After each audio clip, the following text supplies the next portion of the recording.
시편을 읽어보면은 아삽의 시라고 소개되는 것이 12편이 나와 있습니다. 특별히 오늘 본문이 있는 시편 73편부터 89편까지를 시편의 제3권의 책이라고 부르는데, 이 제3권의 책 가운데에서 무려 11편이 아삽의 시로 구성되어 있습니다.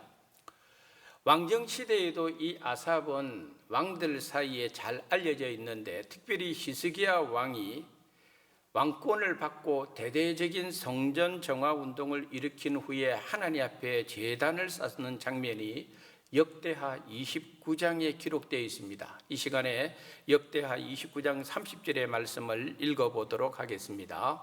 히스기야 왕이 귀인들과 더불어 레위 사람을 명령하여 다윗과 선견자 아삽의 시로 여호와를 찬송하게 하며 그들이 즐거움으로 찬송하고 몸을 굽혀 예배하니라. 아멘. 히스기야 왕 당시에는 이 아삽을 선견자라고 평가할 정도였습니다. 그는 참 신실한 믿음의 사람이었습니다마는 때로는 그의 삶 속에 겪는 고난으로 인해서 크게 시험에 빠진 적이 있었는데, 그때의 배경으로 된 것이 오늘 이 시편 73편입니다. 아삽이 시험에 들었던 이유는 하나님을 잘 섬기는 믿음의 사람들은 왜 그렇게 재앙도 많고 고난도 많고 어려움이 많은지, 반면에 하나님을 알지 못하고 하나님을 두려워하지 않는 악인들의 삶을 보니까 그들은 항상 무슨 일이든지 평안하고 잘 되는 것을 보았다는 거예요. 그것을 보면서 아삽이 탄식을 하는 내용이 오늘 본문 앞 14절에 나옵니다. 나는 종일 재난을 당하며 아침마다 징벌을 받았도다. 이렇게 탄식을 합니다. 나는 하나님을 잘 섬기는 사람인데 나는 종일 재난을 당하고 있고 아침마다 징벌을 받고 있다는 겁니다. 그런데 이와는 대조적으로 아삽의 눈에 비친 악인들의 모습은 어떤 모습이었느냐? 오늘 시편 73편 3절에 보니까 이는 내가 악인의 형통함을 보고, 악인들은 형통했다는 것을 보여주고 있습니다. 또 그 뒤에 악인들은 어떤 모습을 보였는가 하면 4절에 이렇게 기록되어 있습니다. 그들은 죽을 때에도 고통이 없고 그 힘이 강건하며, 또 5절에 보니까 이런 말씀이 기록되어 있습니다. 사람들이 당하는 고난이 그들에게는 없고 사람들이 당하는 재앙도 그들에게 없나니. 하나님을 신실하게 섬기는 자기는 재앙도 겪고 고난도 겪는데, 악인들은 형통하고 그 사람들한테는 재난도 없고 고난도 없더라는 것입니다. 죽을 때도 평안하게, 죽을 때까지 건강하게 살다가 죽는다는 것입니다. 그래서 아삽이 12절에 탄식합니다. 볼지어다 이들은 악인들이라도 항상 평안하고 재물은 더욱 불어나도다 라고 아삽이 시험에 빠진 거예요. 그렇게 교만한 사람들인데, 악한 사람들인데 왜 하나님이 저 악인들을 천벌을 내려야 되는데 오히려 그 사람들이 평안하고 그 사람들이 형통하도록 내버려 두는 이유가 어디에 있느냐? 이게 아삽의 고민이었습니다. 사실 이러한 아삽의 고민은 오늘날 우리들도 다 생활 속에서 경험하는 실제적인 우리들의 고민이기도 하고 우리들의 질문이기도 합니다. 사실 저와 여러분의 삶 주변에는 오늘 본문의 내용처럼 하나님을 믿지 않는 사람, 우상을 섬기는 사람, 남을 해하고 짓밟고 곤모술수를 행하고 악을 밥 먹듯이 행하는 사람들이 잘 되고 잘 벌고 잘 살고 건강하고 자식들도 잘 되고 하는 일마다 형통한 경우를 우리 주변에 우리도 보기도 합니다.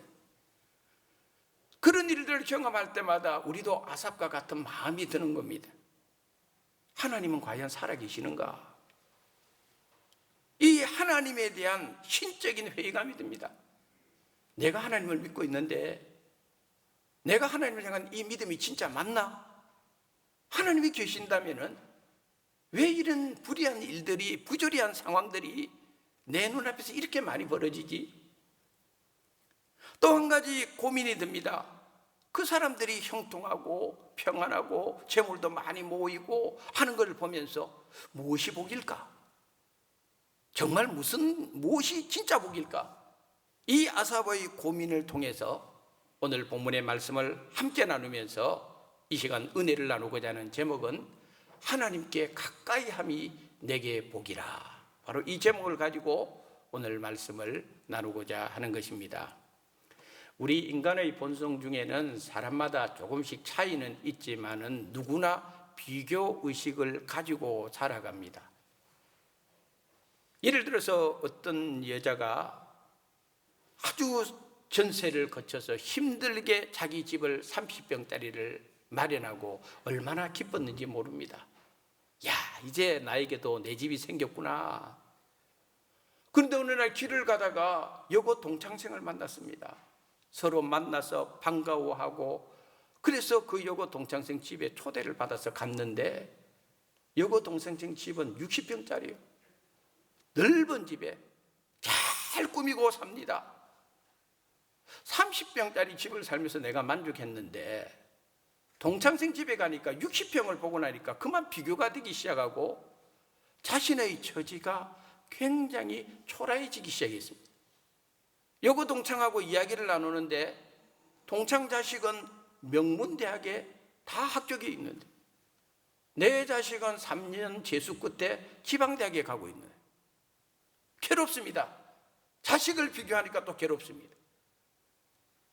동창하고 신랑 이야기 하다 보니까 그 동창 신랑은 좋은 직장에 월급도 많이 받고 승승장구하는데, 아이고 내 남편을 보니까 영정편없어. 비교해 보니까. 그러니까 거기서 또 마음 상합니다. 한 20년 전에 회상해 보니까 내가 고등학교 때 저희하고 같이 다닐 때는 내가 저희보다 인물도 좋았고 내가 저희보다 공부도 잘했는데 한 20년 지나서 딱 보니까 세상에 내보다 더 좋은 집에 살고, 어째 저 인간은 저렇게 복이 많노? 저렇게 좋은 남편 만나고 물질의 복도 많이 받고 자식의 복도 받고. 문제가 있어요. 저 여자는 하나님도 몰라. 점치러 다녀. 우상을 섬겨. 그런데 그게 잘 산단 말이에요. 자기는 어릴 적부터 하나님 품을 떠나지 않고 열심히 믿음 생활하며 주일날만 되면 교회 가서 만복에 그는 하나님이라고 찬양을 수백 번 수천 번 부른 듯한데 나는 왜 이렇게 복을 못 받나? 비교를 해보니까 너무 자기가 초라해집니다. 그 동창집에서 나오면서 나는 괜찮아. 그래도 나는 예수 믿고 있잖아. 하나님께서 나를 축복해 줄 거야. 그렇게 자기 마음을 다독이고 가지만은 계속적으로 마음속에 무거운 것이 자기를 누르고 있습니다. 평안하지 못합니다. 행복한 것 같지 않습니다. 수도 없이 나는 괜찮다 반복하지만은 그 비교하는 것으로부터 자유롭지 못하는 자기의 모습 앞에 허탈해하는 자기를 발견하게 되는 것입니다. 도대체 무엇이 문제입니까? 이 여자한테 문제가 있습니까? 저 여자한테 문제가 있습니까? 내가 믿는 하나님한테도 문제가 있습니까? 지금 오늘 본문에 아삽이라고 하는 믿음의 사람들이 가지고 있는 고민이 지금 그 고민이에요. 그 고민이 너무 심한 겁니다. 왜 이런 일이 생길까? 왜 저 사람 악인은 형통할까? 그 문제 해결받고 싶어서 아삽이 16절에 이렇게 말합니다. 내가 어쩌면 이를 알까 하여 생각한 적 그것이 내게 심한 고통이 되었다. 문제 좀 해결하고 싶은데, 답을 알고 싶은데 문제는 해결되지 않고 도리어 심한 고통만 자기에게 더해지고 있다는 것을 아삽이 깨닫습니다. 얼마나 괴로운지 모릅니다. 답을 모르니까 괴롭습니다. 문제의 원인을 모르니까 괴롭습니다. 그래서 오늘 시편 73편 2절에 당시의 아삽의 상황을 이렇게 소개합니다. 나는 거의 넘어질 뻔하였고 나의 걸음이 미끄러질 뻔하였다 그랬어요. 해결이 안 되니까 내 이 믿음의 걸음이 넘어질 뻔하고 미끄러질 뻔할 정도로, 하마터면 신앙의 줄, 하나님을 향한 이 믿음의 줄을 놓칠 뻔할 정도로 신앙적인 큰 위기감이 이 아삽에게 왔다는 것입니다. 아삽이 그 문제를 안고 고민하고 고민했는데 자기에게 남는 것은 심한 고통만 더해지는데, 어느 순간에 아삽이 해답을 발견합니다. 그 해답이 오늘 본문 17절에 나오고 있습니다. 17절에 보니까 하나님의 성소에 들어갈 때야 그들의 종말을 내가 깨달았나이다. 사람을 봐도 해결되지 않았는데, 환경을 봐도 해결되지 않았는데, 악인의 형통함을 가지고 고민해도 해결되지 않았는데, 언제 해결되었느냐? 하나님의 성소에 들어갈 때에 비로소 자기의 그 고민이, 답답함이 한순간에 해결되는 은혜를 체험했다는 것을 증거하고 있습니다. 사랑하는 성도 여러분, 해답은 사람에게 있지 않고 환경에도 있지 않고 하나님께 있습니다. 할렐루야.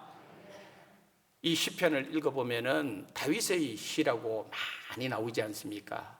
다윗은요, 이 시편을 통해서 자신의 삶 속에 당하는 많은 고난, 슬픔, 괴로움, 눈물, 배신감, 이런 것들을 이 시편에서 많이 소개를 하고 있습니다.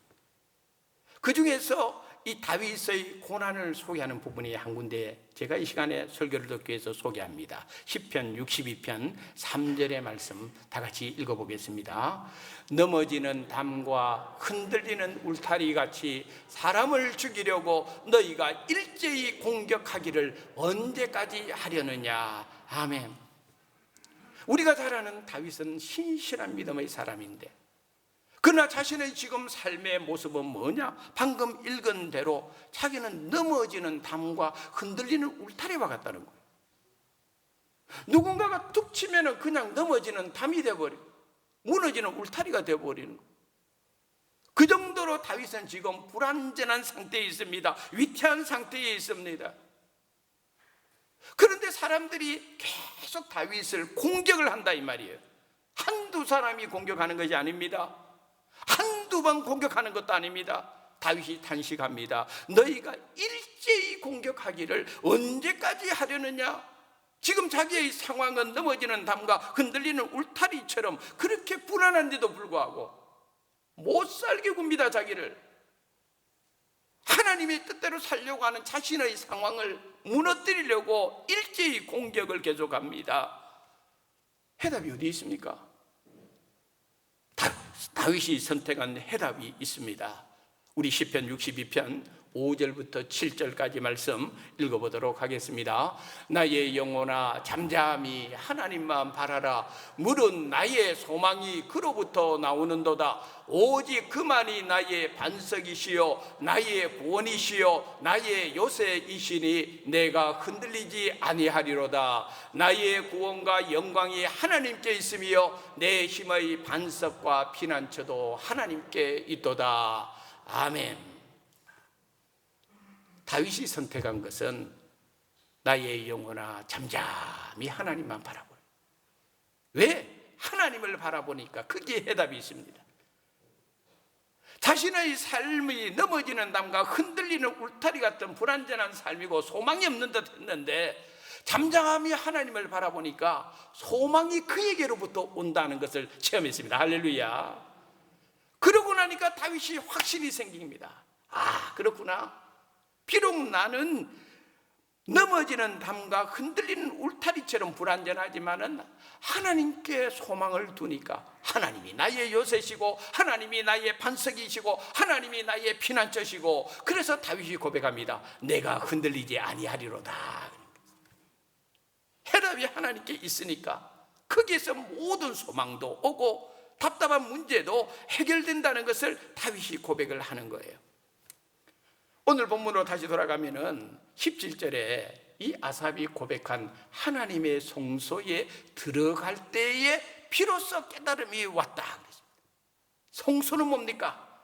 하나님을 만나는 장소입니다. 성소는 뭡니까? 하나님을 향하여 믿음의 눈을 뜨는 곳입니다. 성소는 뭡니까? 하나님께 예배드리는 곳이에요. 그곳에서 아삽이 뭐라고 고백했느냐? 한번 시편 50편 5절의 말씀을 한번 읽어보도록 하겠습니다. 이르시되 나의 성도들을 내 앞에 모으라. 그들은 제사로 나와 언약한 이들이니라 하시도다. 아멘. 한번 따라 하실까요? 나의 성도들을 내 앞에 모으라. 사랑하는 성도 여러분, 오늘 여러분들이 이 예배의 자리에 와 있다는 것은 여러분들이 의지적으로 결심해서 오늘 이 자리에 온 게 아니에요. 하나님의 은혜로 나의 성도들을 내게로 모으라. 그래서 오늘 이 자리에 있는 겁니다. 할렐루야. 하나님께서 우리를 불러주신 거예요. 나의 성도들을 내게 모으라. 왜 불러주셨습니까? 나의 성도들, 하나님의 이 예배 공동체가 소중한 이유는 그들은 나와 뭐로 언약을 맺었다? 제사로 언약을 맺었다 이 말이에요. 제사가 뭐예요? 하나님의 예배입니다. 예배로 언약을 맺었습니다. 그래서 우리가 예배자가 되어야 되고 예배의 공동체가 되는 이유가 바로 여기에 있는 것입니다. 그러므로 성소에 들어갈 때에 깨달았다 하는 이 은혜의 말씀 속에는요, 우리가 하나님의 성전에 들어와서 예배 드리는 것이 얼마나 귀한 은혜인가를 우리들에게 가르쳐 주는 거예요. 예배를 통하여 하나님께 영광 돌립니다. 예배를 통하여 하나님의 은혜가 부어집니다. 예배를 잘 드릴 때에 내가 고민하는 문제가 해결되고 응답됩니다. 할렐루야. 그렇게 풀리지 않던 문제가 성소에 들어갈 때에 깨달아지는 거예요. 우리가 하나님 앞에 예배를 잘 드려야 될 이유가 바로 여기에 있습니다. 인생사 많은 문제들, 답답한 문제들 풀리지 않았고 해답이 어디 있는지 몰랐는데 성소에 들어갈 때에 믿음의 공동체, 예배의 공동체 안에 있을 때에 하나님을 영화롭게 하는 예배를 드릴 때에 비로소 하나님께서 아삽에게 깨달아주는 깨달음의 역사를 일으켜준 겁니다. 너 이것 때문에 고민하지? 너 이 문제 때문에 답답해하지? 그런데 그것을 깨달아지게 만들고 알게 만드는 역사가 일어나면서 그때 아삽이 한 가지 중요한 것을 깨닫습니다. 뭐냐면은 진정한 형통이 무엇인가 하나님이 가르쳐 주는 거예요. 악인의 형통이 아니야. 참된 형통이 있어 가르쳐 줍니다. 악인들의 재물의 평안함, 그것이 복이 아니야. 진정한 복이 뭐냐? 그 복이 바로 이런 것이야. 하나님께서 아삽에게 성소에 들어갈 때야 그것을 깨우쳐 주고 있는 것입니다. 히브리서 9장 27절에 한 번 죽는 것은 사람에게 정하신 것이요 그 후에는 뭐가 있다? 심판이 있다. 여러분, 심판이 왜 무섭습니까? 심판이 무서운 이유가 어디에 있습니까? 하나님을 알지 못하는 사람 평생 이 땅이 전부인 줄 알고 잘 먹고 잘 살고 잘 즐기며 살다가 죽었는데 보니까 심판이 있습니다. 그 심판을 또 누가 시행하는가 하면은 하나님이 그 심판자고 서 있는 겁니다. 심판이 두려운 이유는 바로 하나님이 심판자가 되기 때문에 두려운 것이고, 왜 지옥이 무섭고 두렵습니까? 지옥불이 두렵습니까? 물론 지옥불은 고통스러운 것이지만은 정말 지옥이 무섭고 두려운 이유는요, 지옥에는 하나님이 안 계시기 때문에 그런 거예요. 그런 거로 이 아삽을 통해서 가르쳐주는 중요한 진리가 뭔가 하면은 이 땅에 사는 날 동안에 하나님과의 신실한 관계가 유지되는 것이 형통함이고, 하나님을 붙들고 사는 그 인생이 복된 인생이다, 너 그것을 알아라 하는 것을 아삽에게 가르쳐 줍니다. 그래서 아삽이 깨닫습니다. 그렇구나. 23절에 아삽이 고백합니다. 내가 항상 주와 함께하니. 할렐루야. 그렇구나. 내 상황이 어떻든 내 환경이 어떻든 나에게 이런 아픔이 있고 이런 고난이 있고 이런 답답함이 있어도 중요한 것은 내가 항상 하나님과 함께하는 것 이 자체가 이게 형통이고 이게 복이구나. 그것을 아삽이 깨닫게 되면서 고백을 하는 거예요. 우리 주변에는요, 정말 하나님을 잘 섬기는 사람도 가난하게 사는 사람들 많습니다. 우리 주변에는요, 하나님을 잘 섬기는데도 불구하고 심신이 약하고 육체의 건강으로 어려움을 겪고 있는 그런 성도들도 많이 있습니다. 우리 주변에는요, 하나님을 잘 섬기는데도 불구하고 자식이 애를 먹이고 남편도 애를 먹이고 일이 잘 안 풀리고 실패하는 사람들도 우리 주변에 많이 있습니다. 우리 주변에는요, 하나님을 잘 섬기는데도 불구하고 사랑하는 사람을 먼저 하나님께로 보내고 혼자 살아가는 사람들도 많이 있습니다. 하나님이 안 계셔서 그렇습니까? 그 사람은 저주를 받아서 그렇습니까? 아닙니다. 성경이 우리에게 가르쳐주는 진리는 뭐냐면은 어떤 상황에 있든지 간에 그 사람이 가난해도 하나님이 함께 해주는 사람이 축복이요. 할렐루야. 그 사람이 이 세상에서는 부족한 것이 많고 실패하는 삶을 사는 듯 해도 그 사람을 하나님께서 붙들어주면요, 그 사람은 행복한 사람이에요. 하나님이 함께하는 사람, 여기에 진정한 복이 있고 그 여기에 진정한 형통함이 바로 여기에 있다는 것을 이 아삽을 통해서 가르쳐주고 있는 겁니다. 그거를 깨닫고 나니 아삽이 하나님께 고백을 합니다. 25절입니다. 하나님은 내 마음의 반석이시오, 하나님은 내 영원한 분기십니다. 이렇게 고백을 합니다. 알고 보니 하나님이 함께하고 있는 인생이 제일입니다. 알고 보니 우리 하나님이 제일입니다. 하나님이 최고입니다. 하나님이 전부입니다. 아삽이 그 위대한 고백을 하고 있습니다. 그러면서 하나님이 아삽에게 가르쳐주는 약속이 있었습니다. 하나님과의 관계에 신실한 성도는 이런 하나님의 약속을 해주었습니다. 23절에 보니까 내가 항상 주와 함께하니 주께서 내 오른손을 붙드셨나이다. 아하, 하나님과의 관계가 잘 연결되는 사람은 무슨 축복을 주신다? 붙들어 주시는 축복을 주시구나. 하나님께서 붙들어 주시는구나. 또 약속하신 것이 있었습니다. 24절에 보니까 주의 교훈으로 나를 인도하시고, 아, 그렇구나. 하나님과의 관계가 분명한 사람은 하나님이 인도해 주시는구나. 또 아주 중요한 약속을 받았는데 그것이 뭐냐면 24절에 보니까 후에는 영광으로 나를 영접하시리니 그랬습니다. 아, 놀라운 축복입니다. 한번 따라 하실까요? 후에는 영광으로 나를 영접하시리니. 함께 믿음의 생활을 하던 성도님들이 한 분 한 분 하나님의 부름을 받을 때마다 목회자로서 내 마음속에 드는 생각은 하나님, 이 영혼을 하나님 기쁨으로 영접해 주시옵소서. 장례 치를 때마다 목사의 사명은 여기 있지 않습니까?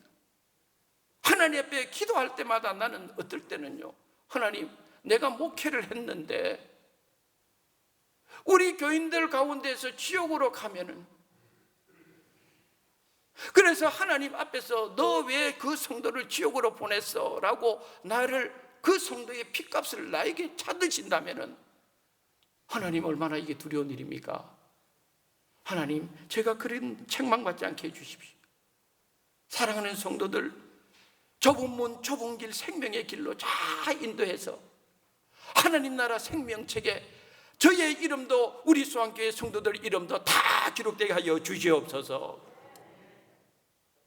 후일에 하나님께서 나를 영광으로 영접해 주신다 했으니, 오늘 저와 여러분들이 앞으로 하나님 앞에 받을 나의 영광, 여러분의 영광은 뺏기지 않기를 주님의 이름으로 축복합니다. 그래서 아삽이 최종적으로 결론 내립니다. 무엇이 복입니까? 하나님께 가까이 함이 내게 복이라. 할렐루야. 하나님께 가까이 하는 것이 복입니다. 그 사람이 형통한 삶을 살아가고 있는 겁니다.